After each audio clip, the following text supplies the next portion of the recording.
Bienvenue sur Malaïka, le magazine de la femme africaine et chrétienne. Aujourd'hui, nous espérons que vous êtes très nombreux autour de votre petit écran parce que nous allons parler à vous, messieurs, comme à mesdames, pour un sujet qui touche vraiment les chrétiens et qui est un fléau, véritablement un fléau dans nos églises. Et nous allons essayer de répondre à toutes les questions qui sont autour de ce sujet dans un moment. Et on vous dit à tout de suite pour savoir de quoi il s'agit.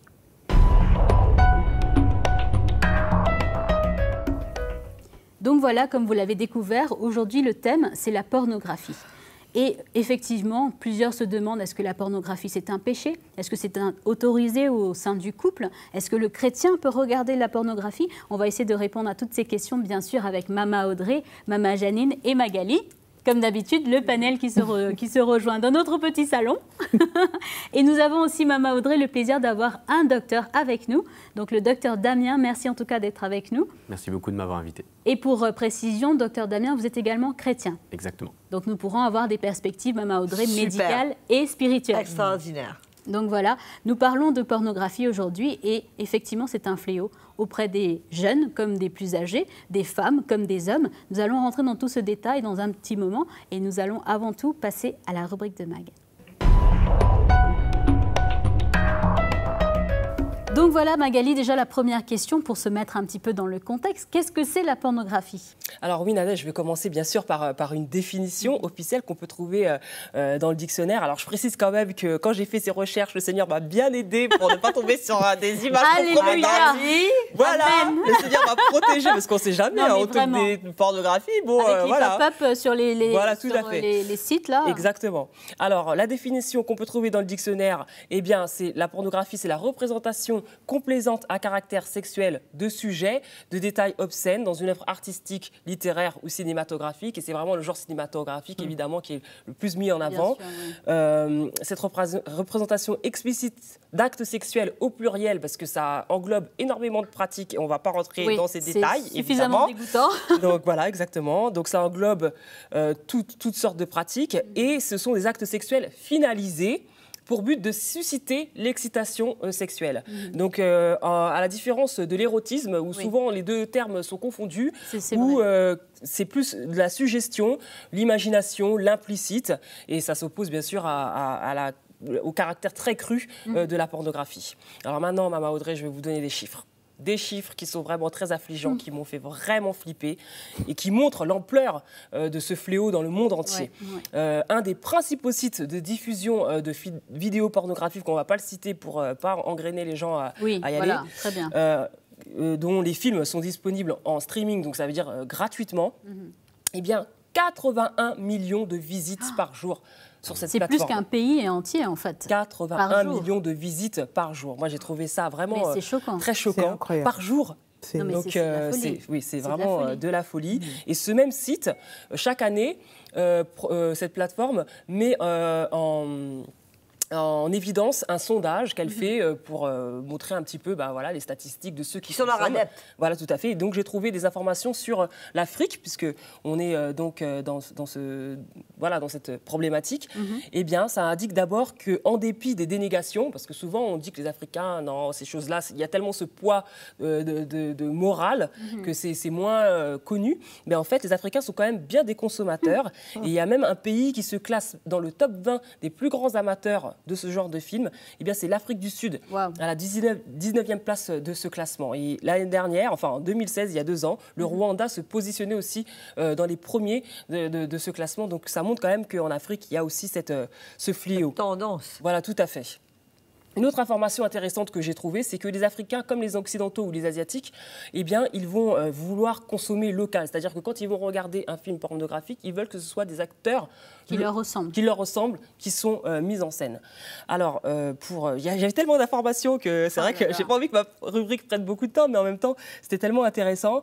Par exemple, par rapport au porno en Afrique, eh bien, vous avez des villes comme Abidjan, Douala, Lagos, Johannesburg ou Kinshasa qui vendent ça vraiment de manière ouverte dans les vidéoclubs. Il y a même des vendeurs ambulants qui vendent des CD ou des DVD piratés. Voilà, et c'est vraiment un fléau aussi en Afrique. Alors après, je vais terminer quand même ma rubrique avec, dans le contexte chrétien, vous avez par exemple ce sondage que j'ai trouvé par les Promise Keepers, c'est une organisation internationale évangélique d'hommes chrétiens, qui recense 50% des chrétiens qui avouent avoir visionné un film pornographique avant d'aller dans une réunion de prière. Et dans les forums que j'ai vus, dans les forums chrétiens africains, c'est un fléau. C'est dans tous les forums, il y a des gens qui luttent avec la pornographie, des chrétiens qui ne sont pas encore délivrés, des chrétiens qui avouent consommer. Et surtout, il y a beaucoup de femmes qui regardent la pornographie. C'est pas forcément que masculin. Hein, donc voilà. Donc que j'ai pu trouver. C'est vrai qu'il y a. Je voulais terminer quand même avec un petit témoignage. Allez, vite fait, je me permets. Voilà. C'est un témoignage d'un ex-acteur de pornographie camerounais. J'ai lu son témoignage et ça m'a touchée parce qu'il était dedans à fond. Il était acteur, il se faisait énormément d'argent, par exemple 1 000 € pour 20 minutes de film.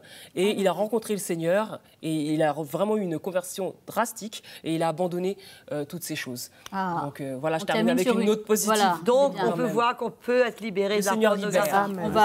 On va revenir dessus pour nos téléspectateurs, pour voir justement est-ce qu'il y a un après. Maman Janine, comment ça se passe à Kinshasa justement? Alors à Kinshasa, malheureusement, ce sont des choses aussi qu'on constate. Alors, souvent, ça peut être lié à la sorcellerie, hein, parce qu'on trouve parfois des pasteurs qui, pour avoir de l'argent facilement, ils vont avoir recours à la pornographie. Alors, c'est des réseaux, en fait, hein, Maud, des réseaux assez obscurs. Oui, ce sont des réseaux qui font que, pour avoir après des âmes qui viennent à l'église, il faut passer par des actes de pornographie, etc., revisionner des films. C'est très compliqué et c'est très mystique. Donc ça, c'est un aspect qu'on trouve à Kinshasa, des pasteurs qui sont accros à la pornographie. On trouve aussi des couples chrétiens qui regardent régulièrement de la pornographie et pour stimuler leur vie sexuelle. Ils expliquent que voilà, ils ont besoin d'un petit piquant, un petit plus, et ils le font en couple. Ils sont, pour eux, c'est pas du tout un péché puisqu'ils le font en couple. Ça, oui. Ils vont pas chercher un bureau ou un deuxième bureau. Ils sont ensemble. Et donc on m'a relaté justement l'histoire de ce couple de serviteurs de Dieu, hein, un homme et sa femme, qui régulièrement regardent ce genre de films. Et c'est un budget en fait que ça représente aussi un certain budget dans leur couple, puisqu'ils doivent toujours bien sûr, aller un peu plus en avant pour justement stimuler leur vie sexuelle. Donc c'est une réalité qu'on trouve aussi malheureusement au sein de l'Église à Kinshasa, ce genre de pratique. Et probablement dans le monde. Et, rien qu'à voir ce que Magali nous annonçait tout à l'heure, ça annonce la couleur. Oui. Les chiffres parlent d'eux-mêmes. Justement, Mama Audrey, on a le plaisir d'avoir le docteur Damien avec nous et on a plusieurs questions, docteur Damien. On va essayer de se recentrer pour nos téléspectateurs. Donc déjà, on parle de pornographie, on a retiré l'érotisme, on est vraiment dans la pornographie. Est-ce qu'il y a un lien direct entre la pornographie et les comportements sexuels déviants ? Alors oui, effectivement. Malheureusement, des sites pornographiques ont mis vraiment à la lumière tous les actes sexuels déviants. Les actes sexuels déviants ont toujours existé depuis la nuit des temps, mais depuis l'avènement de la pornographie, vraiment, ils sont à la portée de tous. Ils ont en fait fait la promotion de comportements déviants, si exactement, je peux dire comme ça. Exactement. Et malheureusement, parfois, on tombe dessus un peu par hasard et ça ouvre justement des portes à découvrir des déviances qu'on ne connaissait peut-être même pas. Ça c'est vrai. Justement, Mama Audrey, on a eu des fans sur la page Facebook de Malaika qui ont posé la question de manière très spontanée, est-ce que la pornographie est un péché ? Enfin, pour commencer, moi, j'aimerais donner ma petite définition chrétienne. Voilà.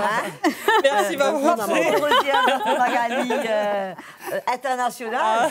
Mais je trouve que si on peut, dans un thème chrétien, expliquer un film pornographique, je dirais que ce sont des acteurs. Il n'y a rien de réel, ce sont des acteurs qui se livrent à toutes sortes de scènes obscènes, malsaines, pour entraîner ceux qui le regardent à la mort. Waouh. Donc, c'est pour pervertir leur conscience, c'est pour pervertir leur intelligence, c'est pour pervertir leur moralité et les emmener dans un chemin où vraiment le Seigneur ne les emmène pas, il ne les attend pas, où le Saint-Esprit n'y est pas. Donc, c'est un plan vraiment de l'ennemi. Ça trouve sa source dans le plus profond de l'enfer. Exactement.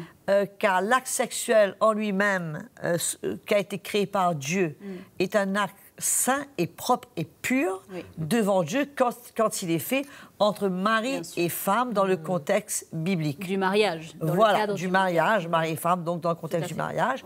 Et maintenant, ça a été fait, comme Dr Damien disait, ils sont venus mettre à la lumière toutes les possibilités, tous les aspects, tout ce qu'on peut faire de cet acte sexuel pour en tirer de plus en plus de satisfaction et de désir sensuel pour stimuler. Enfin, c'est vraiment la perversion. Exactement. Vraiment la perversion. Je ne pense pas qu'un couple chrétien a besoin, comme disait Maman Janine, de regarder la télévision et de voir les films pornographiques, surtout de mettre ça dans leur budget plus, pour pouvoir améliorer leur vie. Il y a tellement de choses à améliorer dans leur vie que le mari apprenne à prendre sa croix, à donner sa vie pour sa femme, plutôt qu'à chercher à performer dans son lit. Est-ce que, pour répondre clairement à la question, est-ce que c'est donc un péché, et quel péché si c'est un péché? Moi, je crois que c'est certainement un péché. C'est un péché d'impureté, c'est un péché d'impureté, d'immoralité, un péché de convoitise. Hors antenne, Maman Audrey, vous nous parliez de la débauche. Qu'est-ce que ça veut dire? C'est un péché de débauche. Bon, la débauche, il y a un terme aussi qui est dit, un comportement sexuel et sensuel et des dérivés d'un comportement sexuel et sensuel. Et la débauche, le Seigneur dit, et condamne la débauche. Bon, la débauche a aussi affaire à un excès de nourriture, un excès de boisson aussi. Bien sûr. Mais aussi, ça comporte aussi cet aspect de désir sensuel et qui sont hors cadre. Bien sûr. Si on peut dire ainsi. Et justement, on parle justement, donc, c'est un péché et ça a aussi des répercussions physiologiques, émotionnelles, mentales. Quelles sont ces répercussions, docteur Damien? Alors, les répercussions, principalement, il faut savoir que les images pornographiques, pour une personne, vont être des images qui vont la choquer. Oui. Je vais vous poser une question très simple. Est-ce que vous vous rappelez ce que vous faisiez le 24 mars 2016? Non. Non.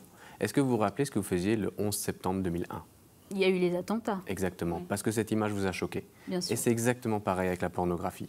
Elle va vous mettre comme une empreinte dans votre cerveau parce que ça va, on va dire, stimuler des aires de votre cerveau que vous n'avez pas l'habitude d'utiliser. Et en tout cas, ces images peuvent vous choquer ou vous marquer, surtout si le public est jeune. Voilà. Donc c'est vrai que c'est un fléau pour tous les âges, on est d'accord. Mais plus le public n'est pas averti, plus cette image va être ancrée. C'est comme une empreinte dans son cerveau qui reste... Exactement. Et on a vu, selon certaines études médicales, que les premières images pornographiques sont visionnées par des enfants de 7 à 8 ans. Aïe, aïe, aïe. Et donc, quelles conséquences ça a après sur son comportement? Alors, malheureusement, on n'en connaît pas encore toute l'amplitude des conséquences, mais on en voit quelques-unes. Alors, surtout chez certains de mes patients, je vois au fait souvent qu'ils vont décrire au fait un intérêt grandissant pour visionner des images ou des films pornographiques, avoir de plus en plus d'appétit pour ce genre de films, ne plus pouvoir s'en passer. Et en gros, ils me décrivent une addiction. Accro. Ils sont accros. Et donc, effectivement, ils n'arrivent plus à s'en passer. C'est comme une drogue, en fait. C'est une drogue. Et le problème, c'est que ça a aussi des répercussions sur leur couple, parce que du coup, ça va générer des frustrations dans le couple, parce que forcément, les films pornographiques, eux, vont essayer de les reproduire. Mais dans leur couple, ce n'est pas reproductible, parce que ce n'est pas un acte sexuel, on va dire, standard, normal.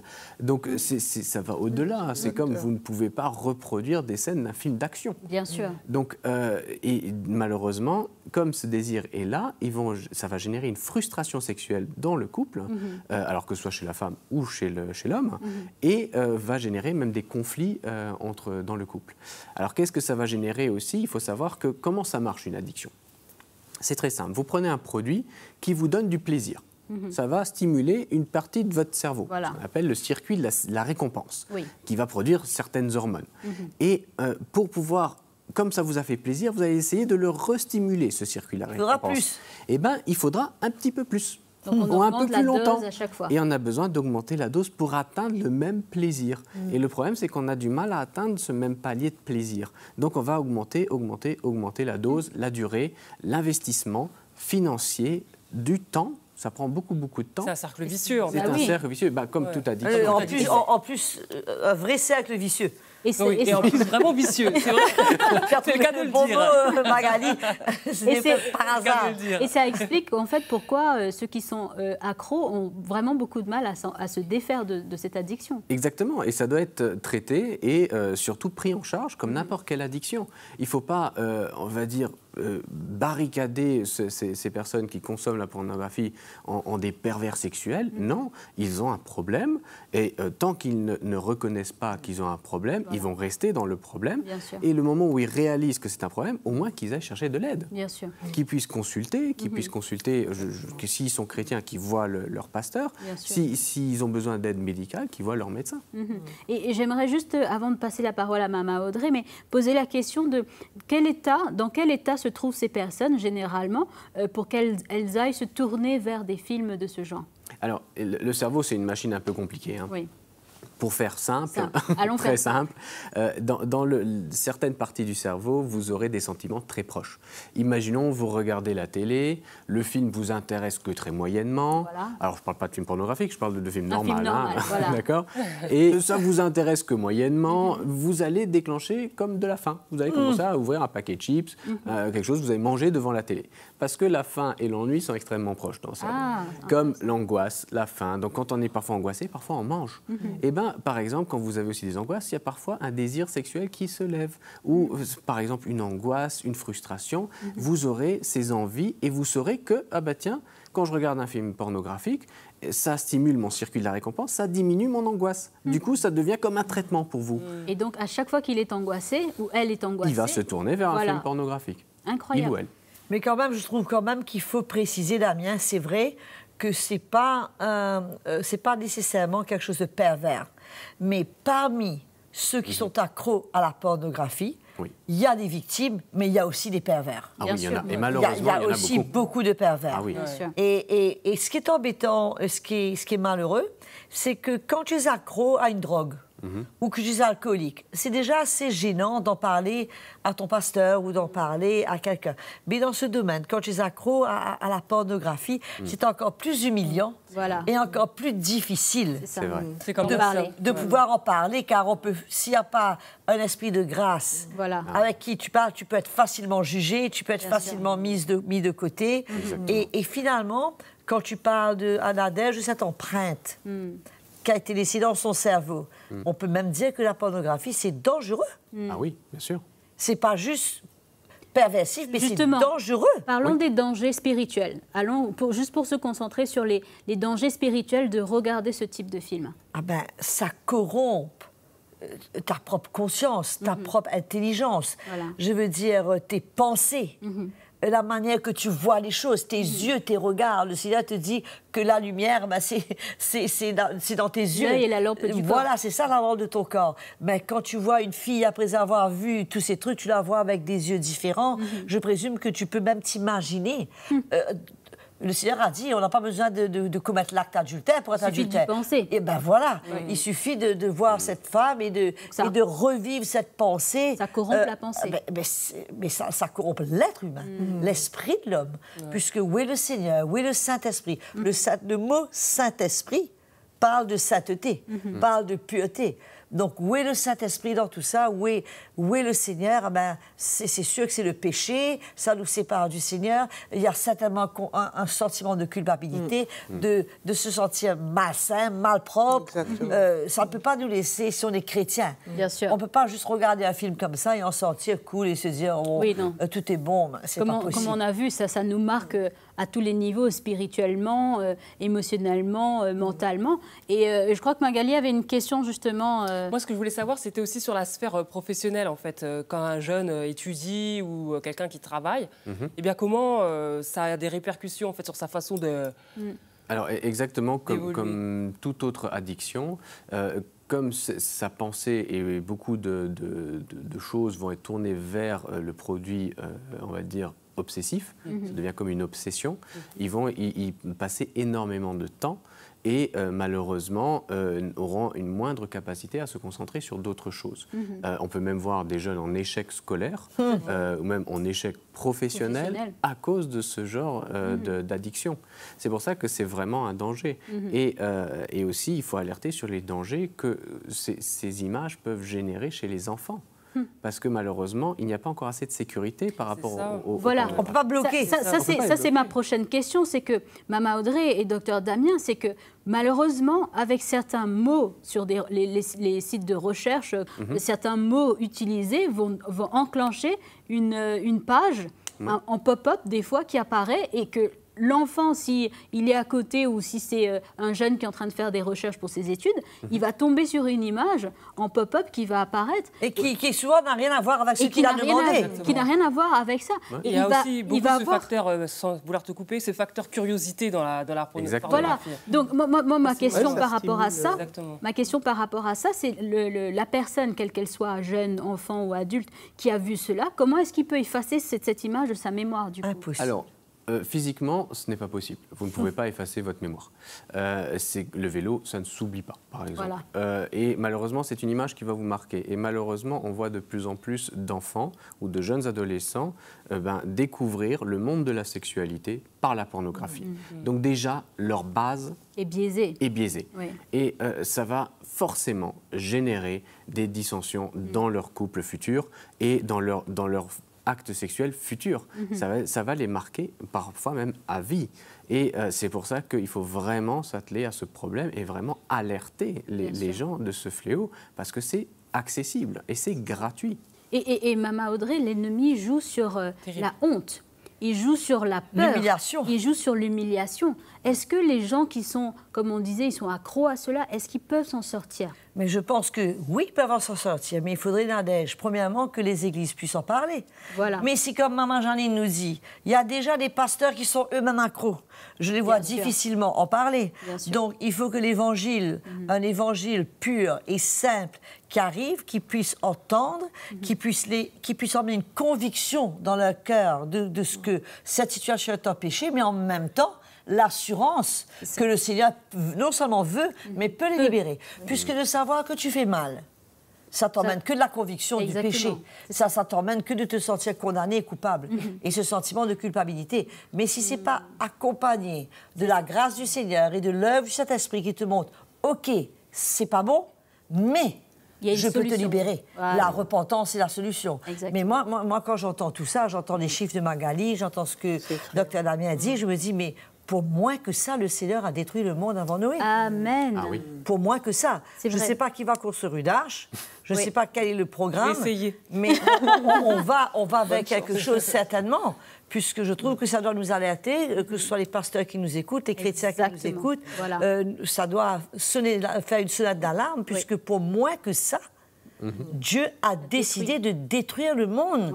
Et il a sauvé Noé, et nous savons ses fils, ses belles-filles et sa femme. Bien sûr. Et la création. Donc, je crois que dans tout cela, la vitesse que ces choses partent, on voit le plan, on réalise que le temps est court. Et on voit le plan de l'ennemi. Que le plan de l'ennemi sait que le temps est court et il met le paquet pour pouvoir pervertir le maximum de personnes et mettre son empreinte. C'est ça.